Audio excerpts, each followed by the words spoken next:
Jour numéro 4 du voyage en Suède. Aujourd'hui c'était un peu plus tranquille cette matinée, donc je suis pas allé à la salle de sport parce qu'il fallait que je me pose pour en fait tu vois, trier tous les rushs des vlogs et tout. C'est pour ça que je devais acheter une souris parce qu'en fait je pouvais pas me servir, mon pavé tactile il ne fonctionnait pas et ma souris ne fonctionnait pas aussi, du coup je devais en racheter une pour trier tout ça. Commencer à plus avoir de place, donc aujourd'hui c'est un jour tranquille. Par contre j'ai un peu le seum, j'espère que ça s'est pas vu, mais en fait des fois je filme en 0.5 pour avoir un grand angle, pour avoir des meilleurs plans, mais la qualité est désastreuse sur mon PC. Vraiment je sais pas pourquoi, alors j'espère que c'est le PC qui passe une qualité comme ça et sur le site de montage ça va réussir à passer et que la qualité va bien sortir, parce que normalement je filme en 4K donc c'est censé avoir une très bonne qualité, donc faut que j'arrête de le mettre, mais du coup c'est plus dur de filmer en x1 vu que l'angle est beaucoup plus petit. Je vais faire un peu de montage, j'ai trié les dossiers et tout. Je sais pas encore ce qu'on va faire aujourd'hui. Terminer la vidéo sur la Guinée, et oui je l'ai toujours pas terminé, faut que je la fasse cette vidéo. Là il y a une énorme tempête de neige depuis ce matin, ça fait que de neiger. Regardez, je vais vous montrer, ça neige. Ah bah là ça neige plus trop, mais ça neige quand même pas mal. Là il a bien neigé hein, regardez.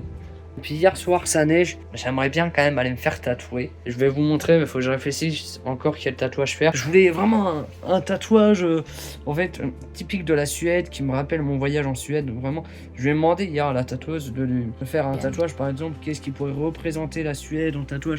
Vraiment un tatouage traditionnel suédois, mais elle m'a pas répondu. Donc c'était à moi en fait de choisir un tatouage qui pourrait représenter la Suède. Mais moi je voulais, toi, que j'arrive en fait dans un pays et que ceux qui me tatouent avec leur façon de faire, etc. Moi je cherche plus des micro-tatouages, en fait, juste pour marquer mes voyages, et le tatouage faut qu'il ait en lien avec la Suède. Du coup faut que je réfléchisse à tout ça, quel tatouage faire, mais ça sera peut-être pas le vlog le plus intéressant, parce que de une je suis pas allé à la salle de sport, parce que ouais des fois en fait il y a des jours on prévoit pas forcément plein de trucs. Je vais arrêter de parler et puis je vais faire le montage et puis c'est parti.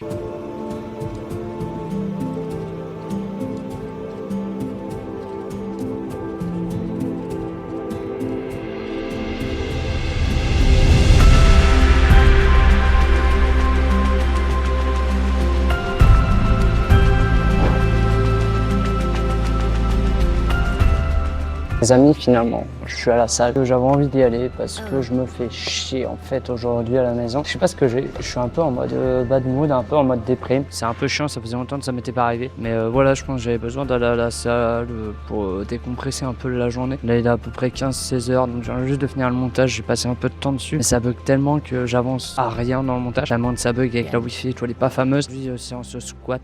Après, je sais pas ce que je vais faire. Faire un single à 130, RPE 9. J'aimerais bien faire un 3x1 à 130. Minimum un 3x1 à 125. Je vous avoue, j'avais même un peu la flemme de filmer, j'avais pas envie de filmer ma journée et tout. Mais bon, il faut se forcer, donc je sais dans ce vlog il y aura pas beaucoup de contenu. Bah j'ai rien fait de ma journée en fait, tout simplement. Mais voilà, on espère que ça va mieux se passer demain. On va tout donner et puis là pour l'instant on va se mettre à fond dans la séance. Je vais commencer mon échauffement. Je pense que là on est pas mal. Donc là je suis barre à vide. Donc au moment où je m'échauffe barre à vide, c'est mon tout premier. Enfin je me suis échauffé bien avant, mais là c'est mon tout premier lift d'échauffement. Je pense juste que je devrais changer un peu la hauteur du rack. Il est peut-être un peu haut pour moi.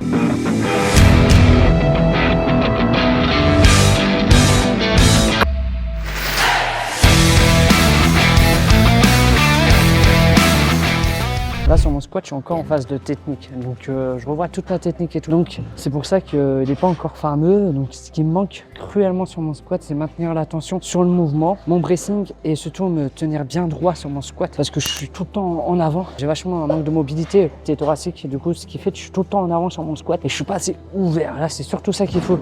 J'ai un peu mal aux genoux et aux psoas, mais bon c'est pas grave, on va s'équiper, on va faire une montée de gamme tranquillement. Mais voilà, du coup j'aimerais bien quand même foutre le 130 aujourd'hui. On va partir sur cette gamme à 60 en travaillant la technique, parce qu'en soi, si je fais mon ancienne technique, je peux mettre beaucoup plus loin. Avant j'avais max 140, pareil sur tous mes lifts, hein, vous avez vu au bench et tout, j'ai échoué. Mais c'est parce que voilà, c'est des nouvelles techniques, et ce qui fait que bah forcément on est obligé de redescendre un peu les poids au début. Mais avant, pareil en bench j'avais 100 kg.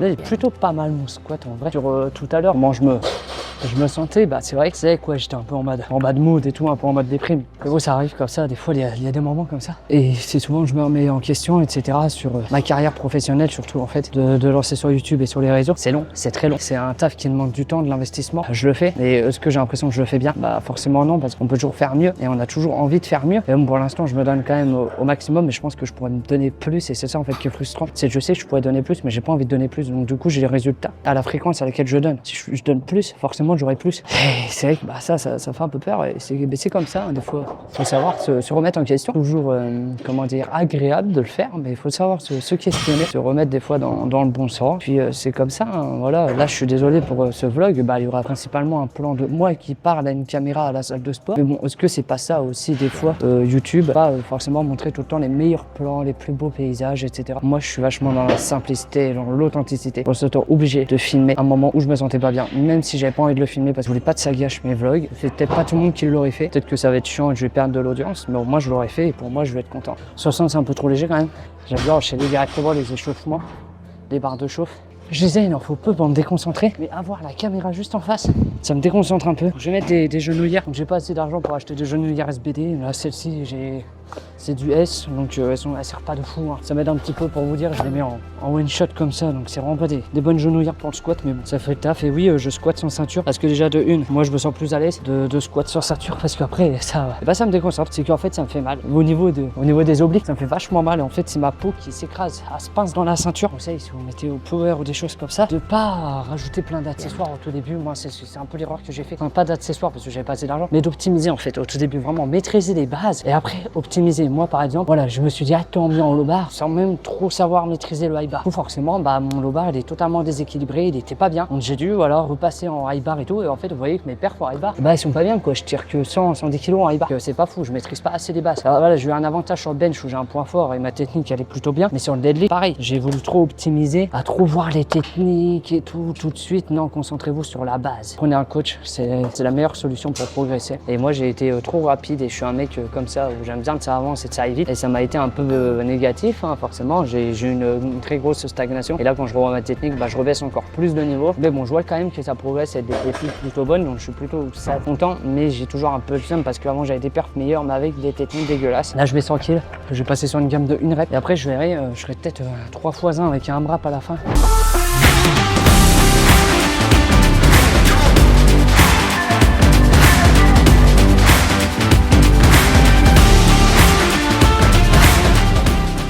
Pas mal, pas si mal que ça. La barre, quand je la déraque, elle est vachement lourde sur mon dos. Et sur la montée en gamme, ça met un peu en confiance, donc c'est bien. Faut en profiter. Plus vous voulez être fort, plus faut mettre de tension. Non pas avoir la tension sur quelque chose, non, de la tension musculaire. Donc le fait de tendre. Parce que regardez, je vais vous prendre un exemple tout con. Imaginons que c'est votre muscle, d'accord? Il faut qu'il soit le plus puissant. Prends l'exemple de si vous allez vite, si vous êtes explosif. Et regardez. Vous voyez? Il va vite, mais moins vite, parce que je l'ai lâché très vite. Bon, j'ai pas trop envie de niquer ma cam, mais regardez, en gros, si je fais ça, il va pas hyper vite. Par contre, je prends mon muscle, je maintiens. Doucement, doucement, doucement. Là, je vais pas le lâcher parce que ça va m'éclater, mais voilà, vous comprenez que là, l'élastique, il va partir, il va être puissant. Alors, c'est comme votre muscle. Et plus vous maintenez le mouvement et la tension sur votre muscle, plus il sera puissant. Je sais, ça peut être contradictoire de maintenir sa descente pour être puissant, mais c'est un point et c'est un facteur à ne pas négliger. Pareil sur le bench, gardez votre tension. Hop, vous pouvez tout le temps avoir plus de tension possible. Vous allez recruter plus de muscles. Et votre muscle, comme je le disais avec l'élastique, c'est un très bon exemple. Il va être en tension et il va aller beaucoup plus loin et il sera beaucoup plus puissant. On va repartir.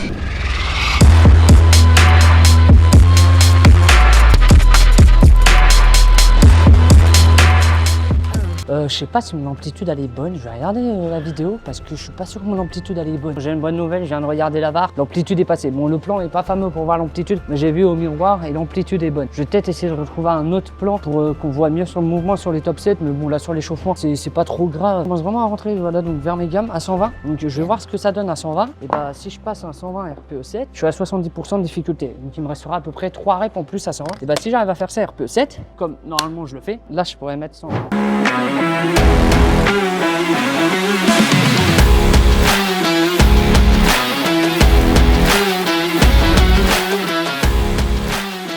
fait chier, elle me met pas du tout en confiance là cette barre. Vu comment je l'ai loupé, bon en termes musculaires ça va, et j'étais vraiment mal placé, ça m'a tout déréglé. Vous voyez l'importance de standardiser aussi ces mouvements, de tout le temps mettre au même endroit, tout le temps avoir la même technique, tout le temps avoir la même amplitude, tout le temps avoir la même tension, la même descente, bref, standardiser tous ces diffs, c'est hyper important. Et il suffit qu'on change un petit paramètre de quelques centimètres, ça tue tout. Et là c'est ce qui m'est arrivé concrètement.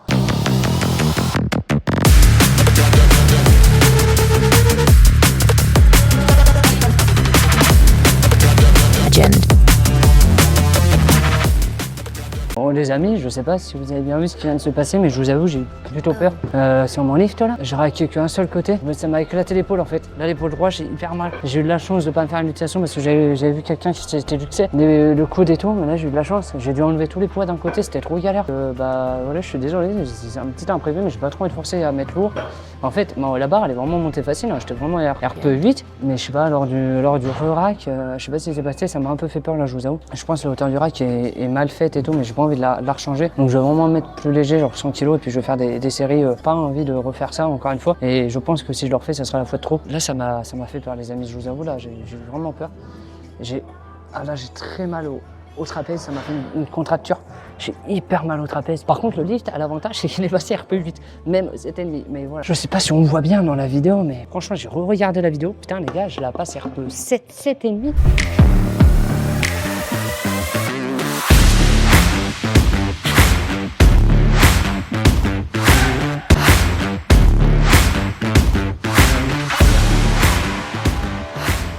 Ouais, le cardio, je suis RPE10 en cardio. RPE7, hein. Très facile. Je vais encore en faire 2. Faut mieux pas la sentir hein, après du squat comme ça.